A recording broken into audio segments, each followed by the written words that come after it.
Hello and welcome to another installment of the Virtual Bourbon Experience with Railbird Selects and Tastings, where due to social distancing, we are conducting bourbon tastings from the comfort of our own homes. I am Drew Franklin from Kentucky Sports Radio, back for another round of bourbon sampling. This time we're tasting single barrel bourbon from Buffalo Trace and deciding which will be Railbird's single barrel pick for 2020. As always, we have a great panel of tasters and experts today. I'll go ahead and begin with our regulars, David Helmers, producer of Railbird Music Festival, and the genius that came up with the idea of us drinking together on Zoom. David, how you doing? Hey, I'm doing great. This is, I was saying before, the best time of the week. It breaks up the monotony of our social distancing, and we get together and today drink some amazing bourbon from Buffalo Trace. So fired up. Yeah, we're getting pretty good at this. And we also have Justin Sloan, another regular, our favorite of the Justins from Justin's House of Bourbon, a nice packaging shop in Lexington and Louisville. Justin, how are you doing today? I can't complain. Ready to drink some BT, baby. Let's go. And now for some new guests, our special guests, we'll say. I'll start first, just in order of how I see him. I'll start with Steve Zahn, a hilarious actor who's known in a lot of TV and films we've all seen. HBO's Treme, Saving Silverman's one of my favorites. And a guy who lives just outside Lexington now. Steve, we're honored to have you here. Glad to be here. Let's do this.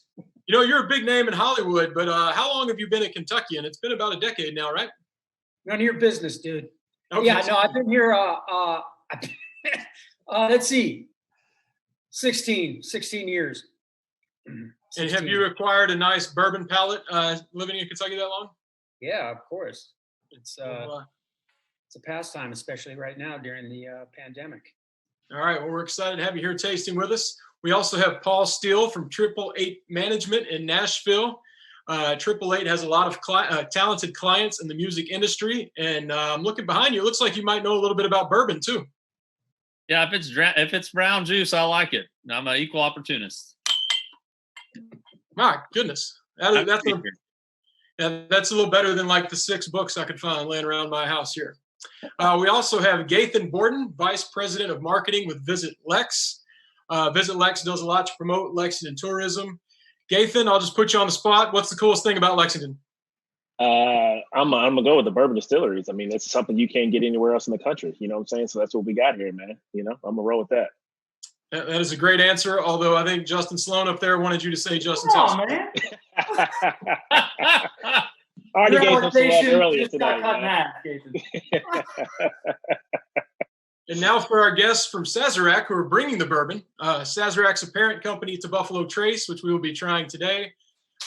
We have Beau, Beckman, and Susannah Hubler. Beau, I'll start with you. You run the single barrel program there. Also a descendant of the great E.H. Taylor, I hear, now carrying on that family tradition, and we're glad to have you. No, thank you for having me. Both are true. I never met Taylor. He was a lot older than me. I think he was born in 1830, so we never crossed paths. But yeah, now here running the program and got Susannah on the team. Yeah, Susannah, I saw you started as a lab tech, and now you're part of the single barrel process as well. Come from a chemistry background. I know nothing about that, but you've been applying that towards the bourbon industry. Yeah, so I worked in the lab for about 1.5 years, and then Beau picked me up to start kind of managing the on-site selection. So I've been with a couple of these guys on-site actually picking out the barrels. A little different, but we'll make it work. Well, we're glad to have everyone. It's a great group. We're excited to drink bourbon while the sun is still up. I think I can say on behalf of the group. I'm kind of going to pass it over to the Buffalo Trace folks. We got a little late start, ready to get to drinking. You want to go ahead and just start us off? We have 3 samples here. This. Everyone got their Buffalo Trace out. You just want to walk us through the 3 we have, and we'll go from there. Yeah, so we have 3 different samples. Like you said, Buffalo Trace. We all know Buffalo Trace is usually a small batch, so we're batching different amount of barrels together to create what you would normally find on the shelf. In this case, we've actually pulled samples from individual barrels. So they're all going to vary a little bit. They're the same recipe, roughly the same age. I was kind of looking at the age of them within a month or so of each other. So the differences we're going to be looking at really down to the barrel itself and kind of the different combination of stays, maybe different trees they came from, the different states those trees came from, anything about the barrel that was different we'll then pick up as we go through and taste these. So as we're tasting, what I find it makes, when you taste your first one, you don't really know what to compare it to until you have the other. So I think it's good just to kind of work our way through the three of them and then kind of revisit. Definitely, like we always tell people to do, is a lot of this is going to be the smell. So start by smelling them all, and then we can go back in and start tasting them and see if we can pick up on the minor differences between them. Overall, they're going to be relatively the same. It's going to be the nuances between them that we'll be picking up on as we go through this. That's kind of how we've done it. We've started with smell. Before we all get going, I think we've just been labeling them A, B, and C. So if you have them out numerically in front of you, those we'll just do it that way when you're talking about them. I actually need to go ahead and pour up here. Yeah. So I guess if you want to hold your all sample bottles up, just so we're making sure we're all looking at the same bottle. I just have numbers on it. 166. Good. Yeah. So we have them in the same fashion too. We got the same BT thing. 166. Yep. So typically Buffalo Trace is an 8-year-old bourbon. So when you go and find a bottle on the shelves, the everyday is going to be a batch of 7 and 8-year-old barrels. In the barrel program, generally the barrels that we bottle are going to be around 8 years old. And one thing before we get into the tasting, which I always tell everybody, is don't overthink it. If I put 3 pancakes in front of somebody and said, pick your favorite, you could do it. Some people, they want to articulate all the nuances, and if you can't, it doesn't matter. You still know what you like. So don't overthink anything is my advice when you taste through these. Don't worry, dude. Yeah, but just by looking at the age, they look to have all turned 8 years old back in January and February of this year. So they're a little over 8 right now even. So these are going to be some good barrels that we'll be tasting through. Yeah. Generally, when I'm going through them, I kind of have 3 things I'll look for. One is the nose, and that's kind of the judging a book by its cover. It'll give you a lot of info, but you should still taste. So taste is obviously a big thing, but really my biggest thing is mouthfeel. I want something that feels like I'm drinking chocolate milk. So a lot of oil, a lot of viscous. So I purposely picked Susannah out of our lab because she can actually use real tasting notes that sophisticated people talk about and use. So I'll let her get into more of the actual nuance of the tasting.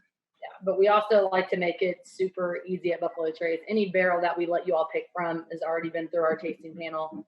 All it takes is one member of the panel to not think that it matches kind of the profile of that brand, and we don't let you sample it. Then if it gets kicked out, and again, one member can kick it out. So all of these are good. So I always tell people, don't be afraid as we're doing this to share your opinion. Just because you don't have my favorite, it doesn't mean it's a bad barrel. It means that we have different taste buds. So there's no wrong answer, which makes this even more fun. Susannah, I've got a question. We sometimes, when we're tasting these for these barrel picks, we talk about the mash bill, which is, I guess, the recipe. Yeah. Buffalo Trace follow a specific recipe, I assume. Is there anything unique about that relative to other bourbons that are, compared to Blanton's or some of the others there? Yeah, so primarily we're working with 3 different mash bills at the distillery. So we have our wheated mash bill and 2 rye bourbon mash bills. I would say, for the most part, Buffalo Trace falls within that mash one bourbon that you're going to be doing. So it's going to be the rye. Blanton's is also going to be a rye bourbon. So the difference really between BT and Blanton's is going to be different recipes, but really the aging. We age Blanton's in a different warehouse that's metal. It's actually a little bit younger than BT. So with all of our brands, you have all these differences, and a lot of it's down to the aging process because the actual mash bill between them are similar, but how long we age it, where we age it, what floor we take it on, is it bottled as a single barrel as opposed to a batch?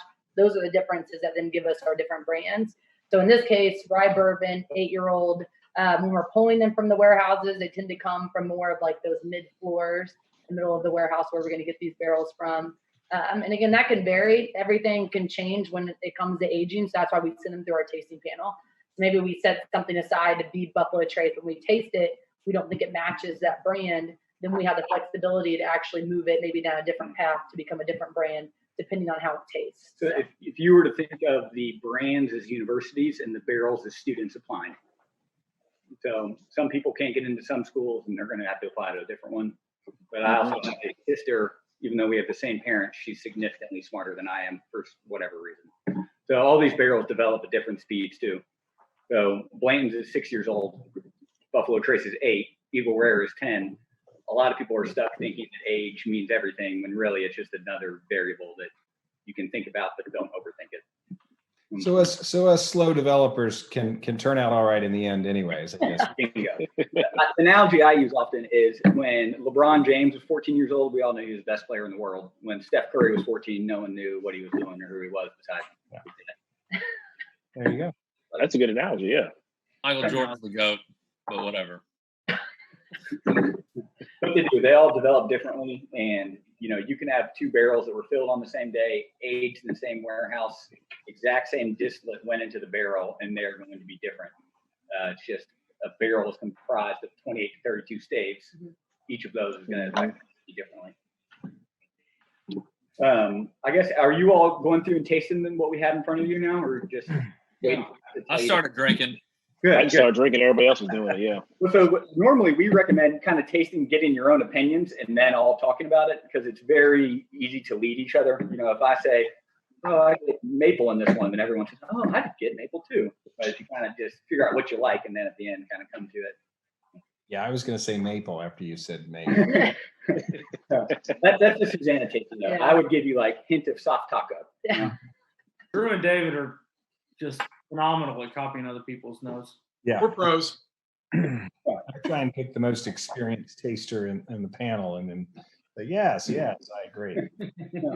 My tasting notes are typically, would I or would I not drink it again? And I can't really ever remember saying no. And so, like, if you all didn't know which of these three you like right now, if I said, "All right, it's over, grab one and take it with you," which one are you grabbing? Are we tasting all of them? Oh. Yeah, go through. I haven't gotten all of them yet. Yeah, taste all three and maybe try to hone in on which one is your favorite on the nose first. That's usually Okay. and then just see if the taste kind of follows through with it. I can tell you the 166 is way better on the nose of the three right now to me. Crazy notes. Yeah, I like the 166. Caramel, big fruit. Like it's like sweet, dark fruit. It's really good. Yeah. I'm getting a lot of maple there. I don't know if anybody said maple. But, big, lots of maple coming through. Maple. It's Mm-hmm. getting like a Slim Jim kind of thing. Go on. Just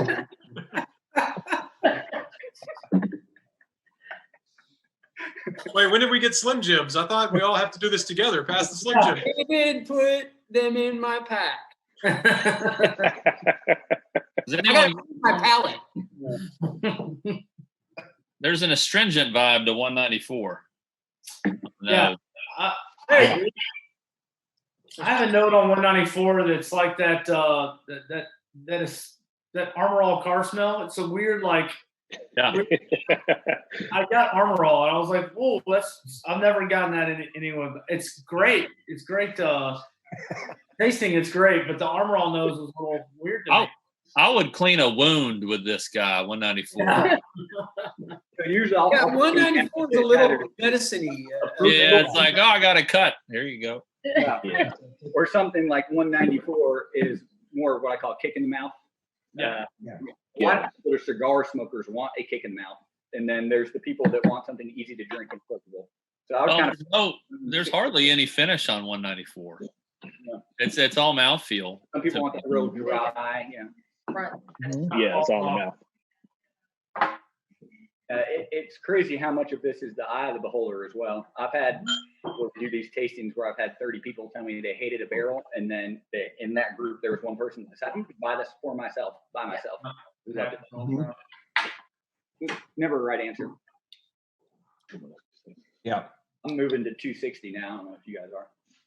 It has a little more of a chocolate nose to me. Of course, Beau said chocolate milk earlier. That might have 260 is It's a little, definitely getting more tannin than 260.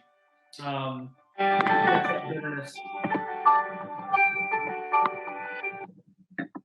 That was my bad. Yeah. I was about Our to company, dance. when we had COVID, we all started We have a working. winner. Angelic music behind what I was saying. Yeah, it worked. We get elevator music when we taste. Yeah, usually Justin's House of Bourbon, when they come in, we set up the music. Yeah. If I really do that with usually. Yeah. I guess Tyler Childers going or something. Yeah, something. Tyler Childers. God bless him. Yes. Justin, you look like the most important man in the world, sitting in that at that desk with a nice chair and fireplace. And See, I could wrap it around me. Right. Winter is coming, says Justin. You're late, Johnson. Yeah, the Game of Thrones was the best reference to that, man. Yeah. I worked so hard on my ladder shelf, and then he shows up with all that. I have nothing but a mirror behind me, so yeah, it was that. I just love that it's 96 degrees in Kentucky today, and you got three people in front of fireplaces. Oh, it's not on because it will burn up this room. Oh. I feel like there's one that is easier to eliminate than the other two. I would agree with that. I would agree. 194's got to go, man. Yeah, I would put that in the cut list. Send that Put them in my, is on. Send that is Burn it on. off some weeds outside. Already wilting. Sounds like no one's fond of 194. Not at all. This is the one. You Got gotta- its place, but it's got its place, but it's just weird. It's got something weird for me. I mean, listen. Let's not get. I would drink it. Yeah. Okay? Yeah. I just have better in front of me. There are some people that Yeah. hear us saying how weird 194 could be, and they're excited about calling me. Oh yeah, for 194. sure. Yeah, sure. Well, I will take all of your 194s if you don't want them. Just go in the mail. I will drink them. Lunch tomorrow, Drew. We'll be here. Oh, Okay. date scheduled. And I recommend kind of going back between the other two, revisiting their smell, kind of comparing them one to another, and see if you have a favorite. I think I've already picked mine out, but I think I'm hoping on mine. The nose on 166 is unbeatable. Phenomenal. Yeah, I've got mine picked out now. I've gone through it Usually twice. what we should do is figure out if we're all on the same one without giving away our picks. Because if we're all unanimous, I don't know if you guys ever hear someone talk about honey barrel. A honey barrel is back one of those things. I think it's in the eye of the beholder, but usually it starts with a unanimous group picking a barrel right up front, where there's no real question of which one's the best, and then it kind of goes into like it turns into story mode from there with people hyping up the pick. Yep. does anybody not have their favorite picked out? Don't rush me. Totally kidding. I will make the argument whichever one everybody else's favorite is on the other one because they're both great. Yeah, they're both good. Yeah. I was going to say that. Favorites when you're picking between things you like is just mean to do. I mean, you're cherry picking at the Yeah. same time too. So it's Yeah. not like No, I've had that experience where we had 8 people in a group and everyone, it was unanimous and we picked it. And I think you just have one that's head and shoulders. Right now, I mean, these are both really good. I'd be surprised if it was just so strongly everyone wanted to go with. Yeah, because it's just a matter of taste right now. What you personally kind of dig. oh man, I know which one I would pick for myself. Prove it. While we're still going back and forth, I still need a little time to split a tie. Did Buffalo Trace get a little bit of a makeover during the COVID shutdown? Yes. It did. We completely renovated our visitor center. That's going to be the most notable thing that you'll actually be able to see when you come here. We're also doing our still house right now. Right when we got started, all the construction started picking up outside. So it was a little loud at the get-go. But eventually, new still house. We've added more fermenters. And yeah, brand new visitor center, triple the size. So all new shopping area, new bourbon area, brand new tasting room. So it looks completely different. You'll think you're at a new spot. I was actually working from home for the past few months and came back and didn't even know where I was when I walked in. So it's a complete makeover. And there's a new 50,000 barrel warehouse or 60,000 barrel Yeah. warehouse about every 4 months. So from 2011 till 2017, we had the same aging capacity here. And then from almost 2018 till now, we've doubled capacity. Jeez. Warehouses. So What kind of capacity do you have distilling, like barrels per day or whatever it is? Oh, what's a new still house? we aren't quite there, even with all of our new warehouses. Yeah. But we will eventually. I don't know how far down the road. If we bet bigger on bourbon than we already have, we'll eventually have to have another still. Yeah, I think that's what they're really working on now. I don't know when it's going to be done, but I want to say through the one still, if we run it fully, around 800 maybe barrels a day, somewhere in there. Wow. Yeah, Wait strong. to get back there. We were there last year for the Railbird picks, and we had 3 from you guys last year: Buffalo Trace Blantons and that Weller, that some of the first Weller foolproof. It was The the first Weller. facility is amazing as it is. There's so many historic kind of buildings on the campus there, and I can't wait to go back and see what changes have taken place. Yeah, it's awesome. I mean, it's been crazy to watch it grow and change since 2011. But if you rewind before that, it's even more insane. Yeah. But even since we were here last summer, it's even completely different because really the new visitor center and everything was just for March. That was all really new stuff. But we've been brand new bottling hall, new hand bottling hall, new main bottling hall. So you name it, we're complete brand new distillery, all new mash tanks and things like that where they're cooking. All of that's been completely redone and everything as well. So we're really working at a different distillery right now, all within the same old building. But everything on the inside is new.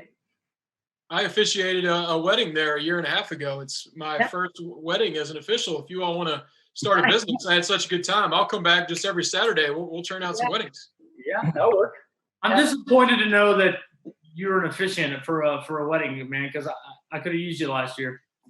I'm 1 for 1. I'm happy to try again. All right. I tell you this, I don't know Drew that well, but Drew, if you were to let your hair go down a little bit more, you could be Jesus with the beard, man.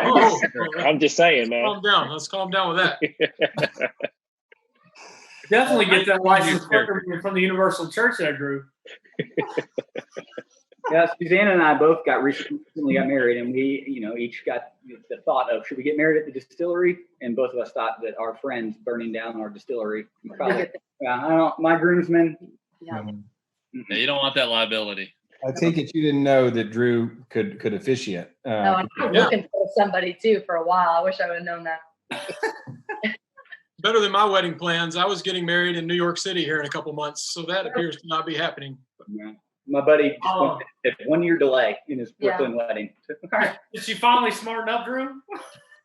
Yeah, I mean, we turned on the news and saw it's probably not the best idea to take 100 people to New York right now, so we're going to hold off a little bit. There you go. Well, back to the bourbon. Anybody cover some ground with the 2 we've narrowed it down to?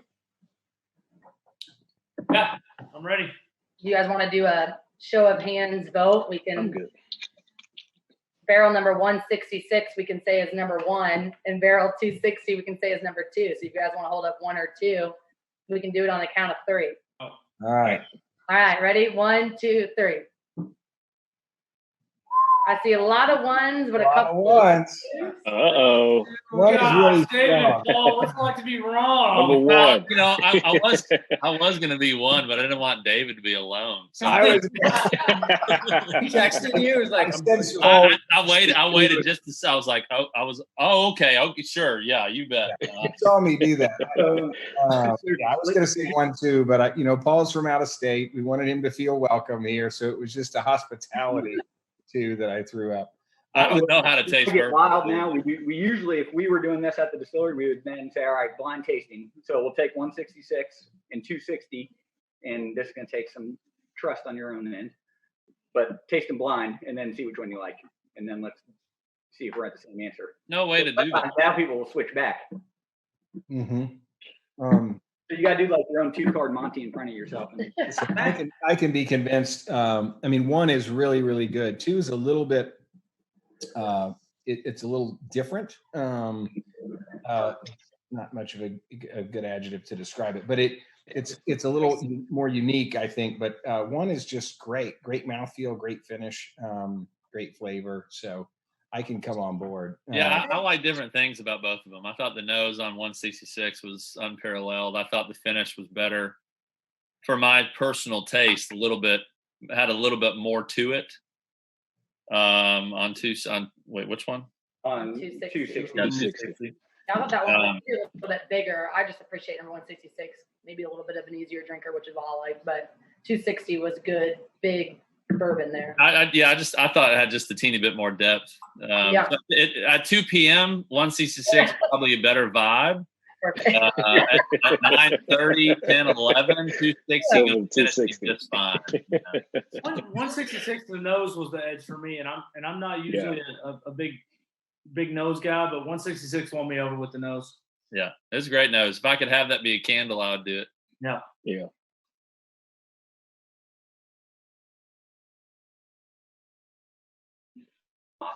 All right. Final thoughts on these two? Bottle it, send it, let's drink it. Gimme. Yeah. All right. 166.